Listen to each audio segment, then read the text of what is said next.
a turnover at halfway. Oh, yes, sir. Yes, sir. Clock at 10. Adams the off balance. Oh, my goodness. Two on the clock.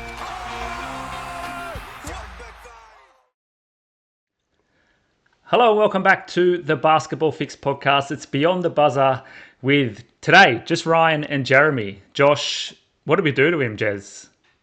Yeah, I don't know, but either way, it's a new and improved Beyond the Buzzer podcast today, at least. Josh is wrapped up with his hobby of going to work as an electrician in Western Australia. So we let him figure that out this week, and Jez and I will be gracing your screens and your ears with our dribble about basketball, both in Beyond the Buzzer and Supercoach. Started off well, dribbling into your ears. Lovely. Oh, love it. Jez, you can see I'm repping some LA Clippers stuff on the podcast today because they are sitting at 6th in the NBA's Western Conference right now. Pundits, experts had them as a lottery team. Now, it's still a long way to go this season, but sitting at 6th in this stacked Western Conference without Kawhi Leonard, who I'm repping on this jersey here, it's a massive achievement. So got to support the boys. But doesn't this sort of thing happen every year, Ryan? If now you're just like getting a little flash of hope they're going to make the playoffs, it's usually a flash of top 3, a flash of winning a championship, and they just find a way to disappoint the old Clippers, don't they? That's exactly what they do. And if I don't support them now, then I'm going to get to the end of the season, they're going to crash, and I wouldn't have supported anything the whole season. So they got the best stadium at least. They have the best arena, which we need to get to. Definitely. We need to get over there. On the bucket list already. Today, before we get into today's episode, let's give a shout out to the fans, the listeners and the viewers about the Basketball Fix fan zone. Now, this is something that we created on the basketballfix.com. So head over there to check it out, as well as the articles that we write and publish on an almost daily basis about the NBL. We've opened up a fan zone to give our fans of the NBL a chance to be publishers themselves and creators, put up articles, podcasts, videos, artworks, anything that their mind can think of to the fan zone. It's a fantastic achievement, I believe. Yeah, absolutely. But it is that. It's just giving everybody an outlay. There's a lot of fans that are pretty active in all the different forums on all the different social media channels. But this way, if you want to sort of extend your thoughts, maybe that doesn't fit in one of these forums, you're more than welcome to do that. And like Ryan said, we're open to anything. It's a matter of just getting in contact with us through the fan zone link and through logging in and signing up to the free subscription that is there, and then you can contact us and send through, exactly like Ryan said, anything you like, podcasts, videos, art. Just be creative and let the rest of the NBL world see what you think about the NBL and how creative you are. The goal is that the basketballfix.com is going to be the number one basketball platform in Australia besides the NBL. So let's make it happen together. Get on there, get your content up, and interact with everybody else's content as well. That's what it's there for. Comment, like, vote up, vote down, all that kind of business. Now, Jez, round 10 is in the books. The FIBA break come and gone, and we had some great storylines coming out of round 10. First and foremost, Bryce Cotton, 59 points against the New Zealand Breakers. What an achievement. Yeah, bit of a disappointing performance, really, because he could have hit a free throw and took it to 60. So it's a little bit sad he didn't break the 6-0, but 59's all right. Do you think he thinks about that after the game and is like, just that 1-3 and I would have had 60? What is I don't think you ever say it to anyone, but I think when you're lying in bed at night, that's what haunts you. He's just going to be dreaming that free throw on and on again. Can drop it from the center circle, but miss it from the line. So no, but it's crazy. Obviously, the biggest score in the last 30 years or something like that. And obviously starting to really, really break into the conversation. If he wasn't there before, of okay, is Bryce Cotton the best player or at least the top 3 player in NBL's history, because he just keeps doing it over and over again. He's got, I think it's 4 MVPs, on course, obviously, to get another one possibly this year. I think it was a massive matchup. It's like PJC versus Bryce Cotton, these two sort of smaller guards that have been dominating the game for a long time. Lock horns go head to head. I think Cotton had a sort of chip on his shoulder after being a little bit injured the start of the year, and PJC was at the top of everybody's top 15 list, and Cotton was sort of anywhere between sort of 3 and 8. I think even Josh, our Perth Wildcats boy, had Cotton down at 8 after being injured. So he certainly took offence to that and took it in a massive way with scoring. Yeah, just 59, not 60. He was very efficient, and you touched on the missed free throw. He's had some struggles at the line this season. I remember watching multiple games where I think he missed like 3 in a row earlier this season in a gave game. Away burgers to somebody. Nuts. But he only missed one this game, and it was that one that would have sent him to 60. But otherwise, a very efficient performance, 64% from the field, the fewest field goal attempts to reach a score of 55 or more in NBL history. So that is a pretty big achievement. And I'll just run through, you touched on it there, the highest score in a game for over 30 years. The last person or last score was Shane Heal, 61 points in 1994. Wow. And now Cotton sits sixth. Oh my God, that's some Cotton sixth. alliteration there.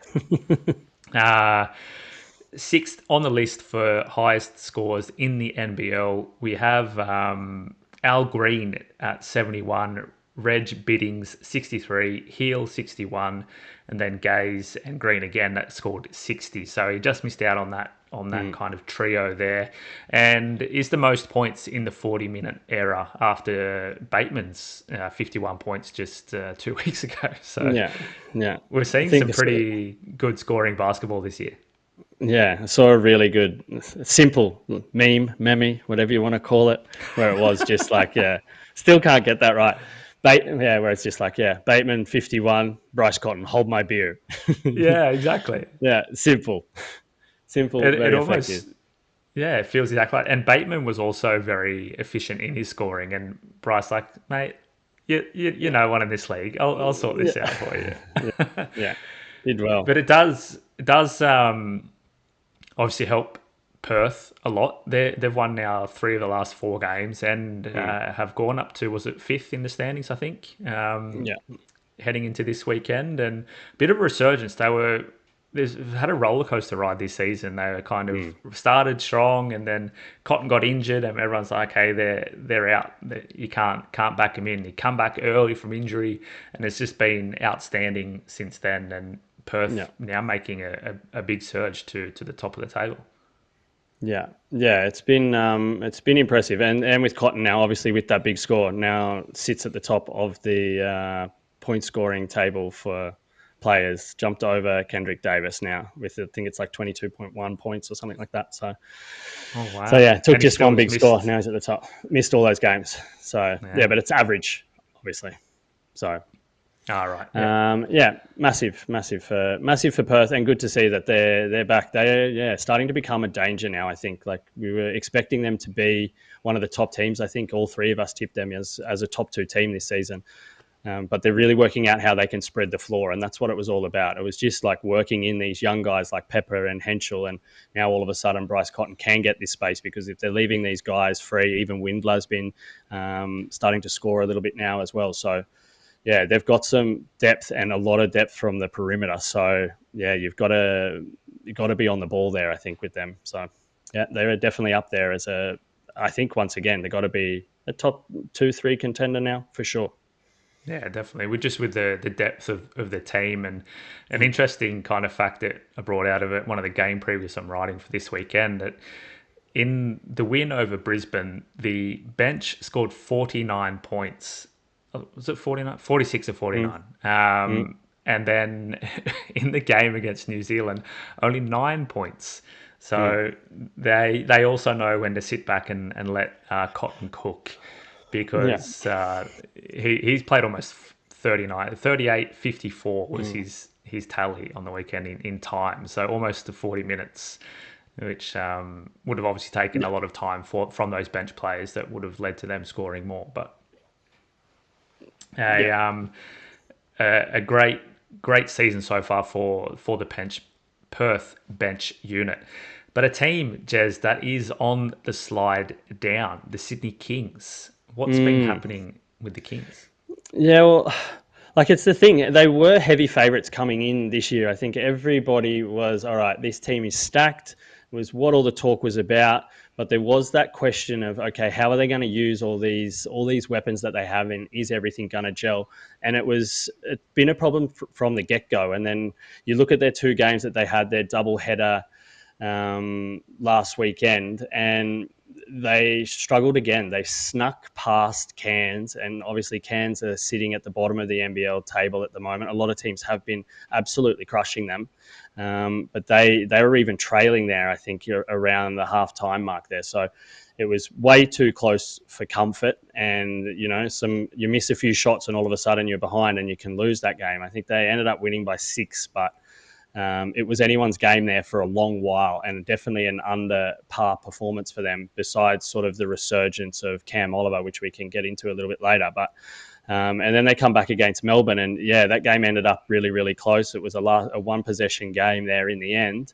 But the problem is they fell 15 points behind, I believe, at the end of the second quarter. So obviously, kudos that you can peg your way back, and it was a huge performance, I think, from Alex Tui. I was extremely impressed with what he did to get them back. He changed the game for the Sydney Kings, obviously their next star, and is really starting to push his stakes to maybe possibly crack into that first round of the NBA draft. He's sitting, I think, the last rankings where he was 35 or 36. So if he can get a little bit more time there, he got more time because Bull Qual was injured, but he certainly took that chance, and that's what you have to do, I believe, as these next star players when you're pushing for time. When you get an opportunity to get a few minutes on the court, you've got to grab it by the horns, and he certainly did that, just playing like a big man's game, which is something we haven't really seen from Alex Tui so much before. He was driving hard to the lane. He was backing into the likes of Marcus Lee and Rob Lowe and sort of working to the post and just doing stuff that you're maybe not used to seeing from him as more of a shooting power forward. So I was very, very impressed with that. But yeah, back Big to the man point Alex of it. Tui. Yeah. But exactly, Ryan's Tourette's over there. But the point of the story really is that these games are just starting to, I don't know, get a little bit out of hand, and Sydney's performances are just too situational. They haven't been consistent. They haven't been able to work out these rotations. They haven't been able to get, I think, enough consistency out of anybody. You could look and say, okay, well, Xavier Cooks has been the consistent guy for them, and that's why he's ranked as a top MVP candidate. But in that game, I believe he had 4 points in the first half, wasn't getting any touches. And then you've got other guys like Jalen Adams, couldn't find the ball at all also in the first half. Like, players of this caliber that are their top, top 3 players in the team are not able to find the ball, not able to overcome any sort of pressures or defensive shutdown tactics that opposition are throwing at them. And that's what they need to find. That's what they need to work out. And it was basically Sydney's bench that got them back in that game in the third quarter. So it's kind of, it's what you want from your bench, of course. That's one of exactly what you need. But at the same time, they shouldn't. Their starting 5 are some of the best starting 5 in the NBL, and they drop 15. They go back 15 points against Melbourne United and let them get hot. So I don't know. Sydney are in a little bit of trouble in my mind if they can't sort of work this out at all, because they're just not putting in a consistent enough performance. And I didn't end up catching that game, but I know that we've spoken at length about their depth and their rotations, and you would have thought that maybe after the FIBA break that they'd come back to the NBL and have some sort of consistency around how they're going to use their players, but it doesn't feel like that they've used that time to work anything out. They've maybe just been trying, or they've tried to work things out, but they haven't settled on anything. And then they come in now to a pretty important matchup against Melbourne, and just have, yeah, again, like you say, the inconsistencies, and it feels not like what you would expect from a franchise like Sydney. No, and especially with a coach like Brian Goorjian, as rated as arguably the best coach that's ever come from Australia, and he's struggling to find the rhythm and find consistency in these top caliber. How many top 10 players they have in that lineup. But the only positive from, I guess, last weekend was, Cam Oliver got to start, and he's been sort of fighting. There's been a lot of rumors. Was he going to stay? Was he going to go? Why isn't he starting? What's going on? And he had an absolute monster of a weekend. He had 21.6 rebounds and 6 steals against Melbourne. And he also put up 26 points, 9 rebounds, and 3 blocks against Cairns. Yeah. So it really sort of felt like the whole offense went through Cam Oliver when they needed to score. And then through that period where they were finding it tough against Melbourne, we saw obviously Tui step up, but it's sort of what Tui did there in the middle and down low opened things up, and Cam got hot again. So, which is exactly what you want from your bench players. And it's to open up the space and open up the floor, and then throw a starter or your hot guy out there so he can get space again. And that's exactly what happened. But the big question I have though, and around Brian Goorjian, obviously we saw this muddle up between Jalen Adams and Brian Goorjian at the end, which he got Adams carried the ball and got an 8-second backcourt violation, which gave then Melbourne the chance to score points. The game was tied at that stage, and Jalen Adams then was fouled out because he was on 4 fouls at that time. So that sort of stuff can't happen. And then also you've got a player that's as hot, that just scored 21 points in the game and is your best shooter, can shoot from 3. You need a 3-point shot. And Cam Oliver wasn't on the floor in that last play where they have the inbound. So really sort of blows my mind that, you've got Kelly LePepe, who has been sort of taking time from Cam Oliver, and he's only played 10 minutes, 11 minutes in that game. And he's on the court and not Cam Oliver, who's the hottest guy. Him and Alex Tui are the 2 hot guys you've got. And the ball goes to Sean Bruce, who, is your captain and had sunk a 2 threes maybe in the fourth quarter. But you should need to have Cam on the court. He's your guy. I really don't understand how that sort of thing happens and how the mistake happens between Jalen Adams and Brian Goorjian talking on the sideline to get an 8-second violation at the end of the game when everything's on the line. That's amateur basketball. This is the top league in the NBL, and you're the top coach, and you're one of the top imports that was expected to be an MVP at the start of the year, and you fuck up like that against the biggest game and the hardest competition in the NBL. So, is George cooked? Like, you're seeing some weird stuff happening at the Olympics, and then you're seeing it now in Sydney. Is his time over? Is he past the game, today's game? Fuck, that's a big call, man. That's it's a big point. Well, I mean, as a observer from the outside that's not extremely deep into the game, I just kind of come back to it this year. For me, it's like, why? If he is the best coach, why is he making all of these decisions that are negatively affecting his teams? Yeah, no, I don't know. It's insane. You sort of compare it to, say, this situation and then the situation that the Jackies got into. They also needed some points at the end of their game against Adelaide, and the ball went to the right guy, went straight to Sean McDonald. He pops a 3, and then they extend their lead. Just clean, exactly what you got to do. The ball went to the right person.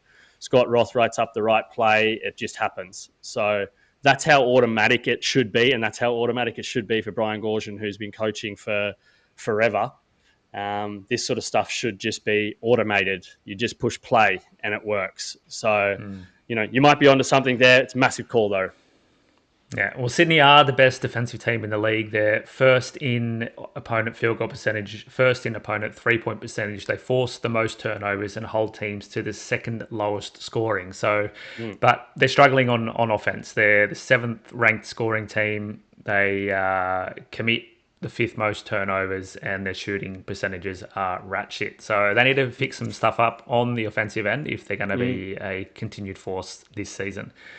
Now, Jez, another guy that has kind of impressed us over this weekend is Owen Foxwell from Southeast Melbourne. He helped Southeast Melbourne to beat my Illawarra Hawks. But 22.6 rebounds, 7 assists, and 2 steals against the Hawks. Give us I didn't catch this game either. I had a very busy weekend, but give us a bit of your thoughts around Owen Foxwell and his contribution to Southeast Melbourne, not only in this game, but this season. He's come as a young guy into this team of stars with Sobey and Derek Walton Jr., Geordie Hunter, and he's taking minutes.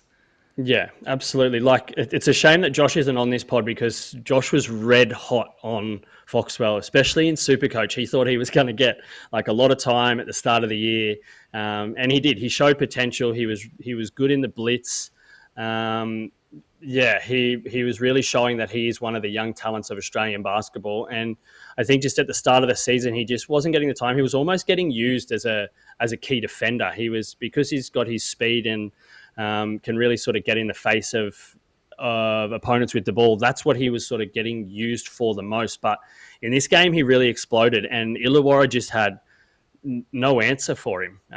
He was just so quick. They were getting points on the fast break. He was driving. He was scoring in the paint because he was just sort of getting around that first defender and then forcing centers to come in and either making a move or popping it over. And he just became extremely unstoppable. And like I said, 22.6 rebounds and even more importantly, 7 assists, just showing exactly the full caliber that he has, plus 2 steals in that game. But the big thing, it's like Foxwell and this performance has been massive. But what has impressed me the most maybe about watching these Southeast Melbourne games over the last few weeks is Josh King and his coaching style. It's like we talk about the problems maybe that Sydney are having and trying to work out their rotations. And you've got a lot of stars and a lot of big personalities in Southeast Melbourne as well. But he's not mucking around there and he's not playing to anybody. He's not trying to make friends. He's trying to win championships. And you're really, really seeing him give these players, the players that are hot are getting time. I think we saw first and foremost, it was like, say, Angus Glover when it was these first games when Josh King took over, Derek Walton Jr. was out. Glover hadn't been playing really well. He'd been eating apart my Supercoach team because he was just scoring horribly. And then he started to explode. And then you just started to see his minutes go up from 10 to 15 to 20s to the high 20s all of a sudden, getting these key minutes because he was hot, he was shooting. And then you saw, Derek Walton Jr. came back. Everybody expected him to come straight into the lineup and get his 30 plus minutes again. But he's just been sort of fitting into the rotation there because Glover's been playing well. And then we saw that again now with Foxwell he was hot. He was the one scoring. He was the one making stuff happen. He was getting the assists. He was getting the steals. And I don't have exactly how many minutes he played, but I believe it was also all of a sudden up around sort of the mid-20s where he usually has been playing sort of 15 minutes a game. So, and then we saw, Nathan Sobey's minutes go down. We saw Angus Glover's minutes go down from the last few games. And then even in that same match, Wieskamp got hot. So we saw Wieskamp's minutes go up. Like, that's how you need to play. You got to play to your strengths and then your strengths on the night. Everybody has a bad night. You can't just keep these guys in and have them as a liability. That's the point of having depth in your team. And I think Josh King really, really works that well, especially offensively. Easier to see offensively, obviously, because the stats go up. But I think that's really, really impressive. And that's why Southeast Melbourne are also on this surge of moving up the ladder after starting 0-5, because they're doing things the right way, and it feels like everybody's buying into the Josh King system straight away, and everyone knows we're here to win games. We're not here to win anything for our own egos, and he's playing the guys that are scoring the points and are doing all the right things. Yeah, and they have crept up as one of the better defensive teams in the league as well. Now, the NBL Insider Stats Hub is unaccessible at the moment, so I can't bring up any stats for advanced stats for Southeast Melbourne. But I know that I have spoken about previously their interior defence, and when they've played Illawarra before, and they kept Illawarra to just 44 points in the paint, which is well below their season average. So they did a great job, and I think it's now, after these few weeks with King in charge, you feel like Southeast Melbourne made a great decision for their future, bringing in Josh King. Now it's just hope that they can double down on that and not bugger things up over over the next couple of months. Yeah, absolutely. And I think, one thing I guess we should touch on quickly is the improved performance of Geordie Hunter as well under Josh King, because he also had a quiet start to the season, and we're still really starting to see him step into those shoes as that number one big there in Southeast Melbourne. And if you can keep Illawarra to such low points in the paint, they're obviously doing something right there. Yeah, 100%. I'm going to take a quick break. We'll come back and hit the Guess Who, which you love. Ooh. That was just a joke. I don't have one prepared. Oh, Ryan. We were talking about this before. I was like, thank God there's no Guess Who. I was going to actually shock Josh this week with a Guess Who of my own. And then I thought you were going to stab me in the back, you bastard. No, but I do want to talk about the Adelaide 36ers. They're coming into quite a Josh's critical team. period. Exactly. He threw the Perth Wildcats on the rubbish heap and went for the Adelaide 36ers. That's but why a they're very doing critical critical period for them now. We're over the hump of the middle of the season, the run home, the tunnel. We can see the light at the end of the tunnel. But I'm not sure that the Adelaide 36ers... their light is so bright. They have a big matchup this weekend against the Perth Wildcats on Sunday, which could set them apart in the standings if they don't win it. How do you kind of see this little period for Adelaide that they're heading into right now? Yeah, I think it is a really, really dangerous period. It's always going to be tough, obviously, with the suspensions to Kendrick Davis and to Montrezl Harrell. They don't want to go 0 from 3 during that time. They're going to play Perth in their second game, but they are back at home at the Adelaide Entertainment Centre. They do play Brisbane before that on Friday night, I believe. So I think that game against Brisbane, it's almost becoming a must win for them, because coming up against Perth when it's when they're really, really hot at the moment, Bryce Cotton is hot, obviously hard to beat anybody to beat them at Adelaide. I think Jack Jumpers was the first team to beat them in Adelaide in 10 games. So it shows how strong they are. And Tasmania only squeaked by in that game, and they were without Kendrick Davis and Montrezl Harrell. So I think this weekend is really huge for them, because they can sort of lose touch there. Like we said, obviously the point is the 6th place cutoff to get into the playoffs. Most teams are over that hump of sort of 14, 15 games. So we're right at the halfway mark when it comes to games played this season. And they could be, what did we say, Ryan? It was going to be, they'll be 4 wins away if they drop both of their games this week and Perth win both of theirs. All of a sudden, it's a 4-win. They need to get 4 more wins to move back into 5th and be that sort of little bit safer at the end of the season, to not sort of miss that play-in tournament. So it's very, very risky. You've got the 2 teams, I think Southeast Melbourne and Tasmania, both on singles, and have pretty sort of, they both play Cairns and are both on singles. So the likelihood of both of them winning could see them jump over Adelaide in 6th place and push Adelaide all the way down then to 8th.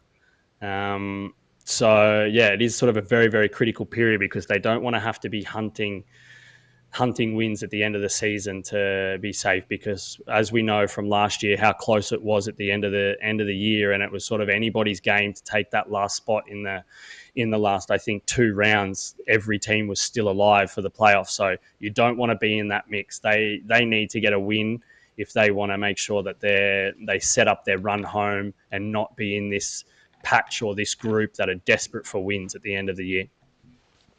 Yeah, exactly. And they've played 3 fewer games than both Sydney and Perth, which are above them on the table. Two wins less and 1 loss less. So that loss column is very important coming into this period, and especially against Perth. It's the first game they'll be playing against Perth of the 3 scheduled this season. So you don't want to get off to a bad start against them, especially if you're on your home court, because that could very well come back and bite you at the end of the season if you're at the same kind of level or same standings, and those losses can contribute. We spoke about it last week or the week before that Adelaide have a very, very strong starting 5. DJ, Humphreys, Kendrick Davis and Montrez. But without those guys, their depth has to stand up, and they haven't really been doing it. Last weekend against the Tassie Jack Jumpers, which another anomaly score. They've played twice this season. Both times the games have finished 77-73. Obviously different victors in those games, but so interesting that those things happen. But only Humphreys and DJ had double-digit scoring in that game. So it's so difficult to see anyone else really standing up in the place of Kendrick and Montrez in this spot, especially against a team like Perth that have so much momentum in their game right now. Yeah, I think one of the massive things from that game, I think we talked about it leading into this week, into last weekend, was, all right, it was time for Jarrell Martin to show his worth. Obviously, he ended up being sort of in the shadows once they signed Montrezl Harrell, but he had a shocker. Like, he had a really, really poor game. I watched most of that game, and the first half, there was a couple of air balls. He just couldn't find the ring at all. He was just nowhere. It was his chance, and it's a shame that he couldn't find what he needed to be able to step up, because it would have really given Adelaide a whole nother dimension leading into this next second half of the season, because if they could have got Jarrell Martin hot during this period, and there's obviously still a chance. There's 2 more games without Montrezl Harrell. Kendrick Davis comes back after the Brisbane game. So I think if they can get Jarrell Martin hot in that game against Brisbane. Obviously, Brisbane aren't one of the best defensive teams in the competition, so you should be able to find some space. They need to sort of find a way to get him involved and get him running, because it could be really, really crucial for their run into the playoffs, because, like I said, it gives them just that little bit of extra depth. From the bench, he can play low. He has been sort of now classed as a shooter, was taking a few 3-point shots. So if he can work that part of his game out and sink a few balls against Brisbane, it could really give Adelaide an advantage. And then all of this whole catastrophe that this whole situation has been could turn to be a positive for the Adelaide 36ers. But another thing, coming into that game against Perth, the danger is, I just pulled it up now, Perth have actually won 2 of the past 3 games in Adelaide against Adelaide. So very tough one for them. But this weekend really feels like it can be a real turning point in the Adelaide season if they can snag a win or even snag 2. And on the flip side, they go 0-2. They could be in a little bit of trouble and might put some pressure on that run home. Statistically, they've fallen off a cliff as well, it would seem. I remember speaking a lot about them having the best 3-point percentage in the league. And now they're at 5th, down to 34.6%. So those averages are catching up with them. And they're scoring the 5th amount of points per game. They're allowing teams to rebound the shit out of the ball against them. They're just not collecting rebounds. And now they're going to come up against as you say, Brisbane, who are one of the best rebounding teams, obviously not a great defensive team. They're worst in the league.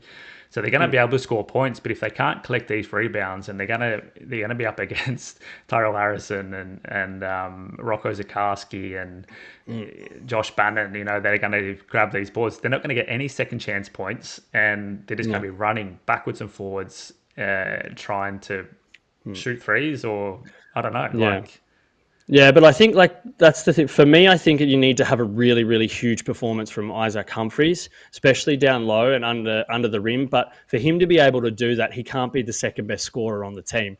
In theory, someone else needs to be producing, so he feels that he can put a bit more focus on getting boards, getting second chance points, and building up his points that way, than having to be sort of a key scorer where the ball's going in there, because he's the big there. They're obviously missing Hurrell, who did a lot of that work and was a big part of obviously the rebounding game for them. He was ranked second in rebounds, I believe, in the league before his suspension. So I think that's where they've got to really work on and get Humphries in the game like that and make sure that they can compete with Brisbane down low. And find another alternate scorer besides DJ just trying to pop points from everywhere.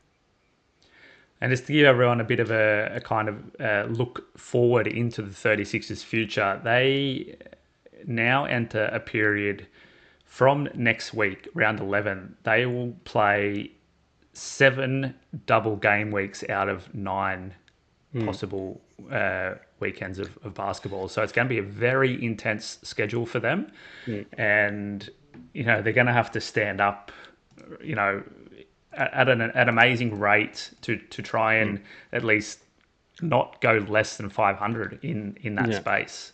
Yeah, but I think it's almost an advantage for them in the sense that they do have those games in hand around the other teams that are sort of a little bit over them. They have the chance is there for them if they can get these wins that they can really push up and catch up there. But all that disappears really if they go 0-2 this week. And they've played more games at home than they have on the road. So that's also going to factor in. They're going to be more on the road the second half of the season. Tough break for Adelaide. Jez, we'll take another quick break. We'll come back and speak about the New Zealand Breakers. Now, Jez, the New Zealand Breakers, they had a great start to the season, went over to the US, came back, had just a minor stutter upon their return, but then they surprised us all going on a massive run with intense scoring. PJC was lighting things up. Mooney was hitting it from deep. Mojave King was incredible. Karim Lopez, as a 17-year-old, was just tearing things up on court. But it seems now they maybe have hit a wall. They're struggling to score.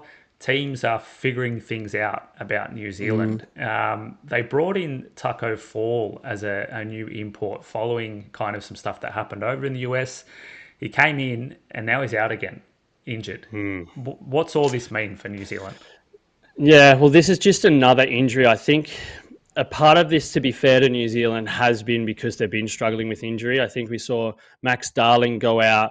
They were missing Mojave King there for a little while. Mitch McCarron was also injured through this period. So they have been a little bit disjointed, but maybe the media hasn't talked about it as much because these guys aren't, the likes of PJC. And now it's like PJC, Taco Fall's injured. And we're sort of forgetting, that they were missing some of these guys that are key role players for New Zealand. So I think it can have a lot to do with that, but they're not the only team that's struggling with injuries or suspensions or anything like that. It's a part of the game, unfortunately. It's the joys of playing an athletic sport. There's going to be injuries when you're playing physically. So you've got to work that out. You've got to be able to have the depth. And but for me, I think the scoring is tough to go past because they need these other guys to be able to spread the floor for PJC. He was having, is having a MVP type performance. He got overshadowed by Bryce Cotton's 59 points on the weekend, but I believe he still scored 34 points, which is also massive.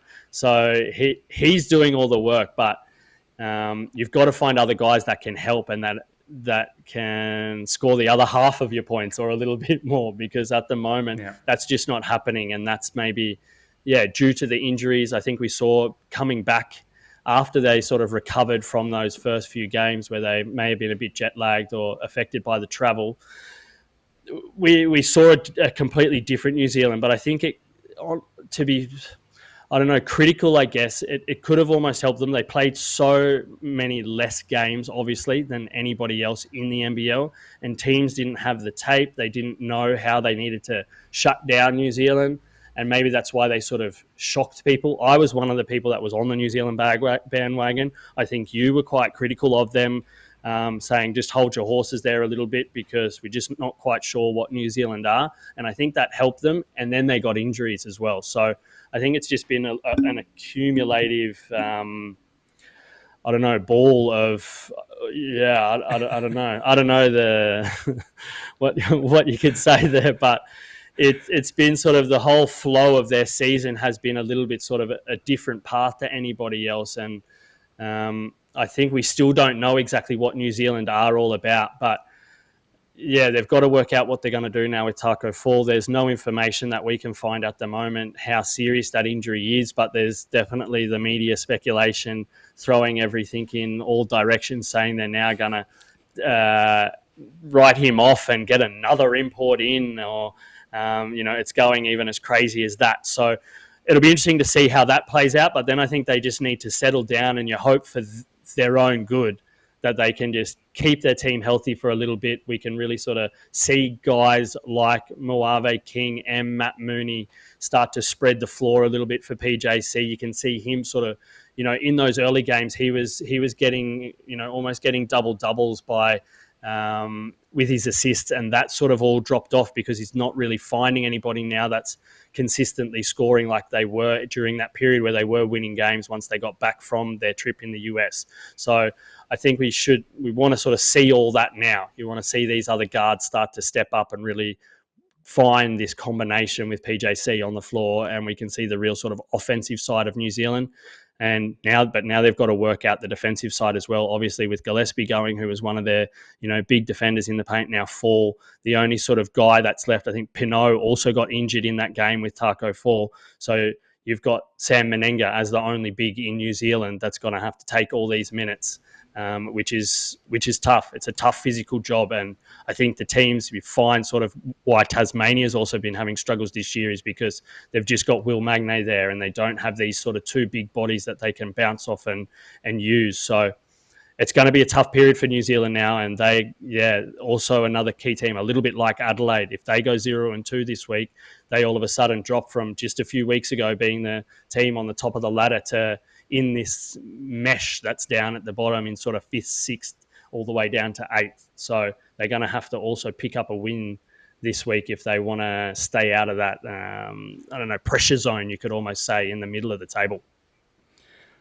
I think maybe this injury to Taco Fall could a little be, in the short term, a blessing in disguise for New Zealand. I felt watching the game against Illawarra that they were just forcing it too much, and they committed 14 turnovers. They shot at 35%, and it was just like they were trying too hard to get him the ball and get him in positions. Now that might just be that they've not had enough time to practice with him, and they just want to get him some touches early. But I think it really disrupted their offense, which from the beginning is not great as it is. They're already 8th in scoring, 86.3 per game. They're 10th in rebounds.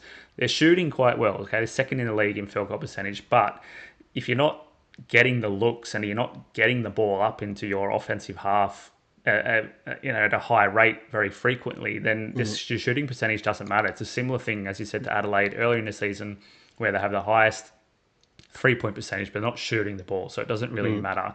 And once again, 7th in turnovers. So I think they don't need disruptions at this time of the year where they're struggling as it is. They need to kind of double down on what they know, what they can do, and what has been effective for them on the scoring end, which is getting the ball to PJC, trying to spread it, getting Mooney to to drop from the outside the perimeter and get Kareem Lopez back on the court, get him minutes because he was what was contributing to winning. Yeah, absolutely. I think like all that on the offensive side, you're 100% right. I was also a little bit concerned what happened defensively as well against Illawarra. It was a sort of a bad team to come up against there because you sort of saw Taco Fall just be a little bit stuck in the mud. You could almost say he sort of defensively, he was just there. Obviously, these 4 meter, 5 meter arms going up over his head. But against, say, the likes of Tyler Harvey and Will Hickey that like to drive into the paint and do these pop balls, it was too easy because the lane was opening up and he wasn't able to sort of move forward quick enough to put pressure on. So it was just a matter of getting settled, getting your jump right, and then popping the ball over, and they were scoring points. So while they were still even sort of taking him on down low, obviously to create that space up high when they wanted to move the ball up to the perimeter and let these guards drive to the net and do these pop balls. So it was, I think, a whole learning curve for New Zealand in that game against Illawarra, and it didn't look pretty at all. So it's tough to bring in a guy like that really sort of changes the whole structure of your team in the midway part of the season. I think it's a huge risk. Yeah, definitely. It'll be a lot to look out for this coming weekend of NBL action. Don't forget to check out thebasketballfix.com. Check out the Fan Zone, all the articles there. Hit us up on the socials, the Basketball Fix Podcast on Instagram. We're also on Facebook, on YouTube, wherever you can find us. I think Josh has got a TikTok going. So if you're on the TikTok, get onto the TikTok to the Basketball Fix. That's it from me and Jez for today. Thanks for listening. Don't forget to tune into the Supercoach and all the other great stuff happening on the Basketball Fix. Ladies and gentlemen, we hope that we have given you today your Basketball Fix.